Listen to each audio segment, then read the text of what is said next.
দেখে তো পিতল মনে হয়। দেখি।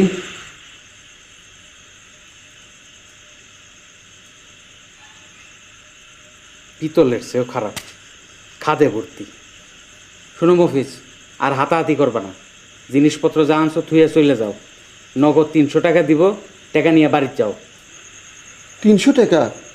মাত্র 300 টাকা? মফিজ, তুমি পুরান লোক, আমার নিয়ম জানো। আমার সাথে দরদাম করলে প্রতিবার 50 টাকা কমে, এখন পাইবা 250। রাজি থাকলে বলো।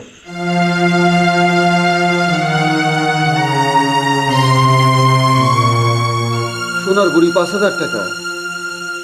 এটা তো এক ভরির বেশি হইব। এখন পাইবা 200। রাজি থাকলে বলো, নাহলে মাল সামান নিয়ে চলে যাও। ডান, 200 টাকাই ডান।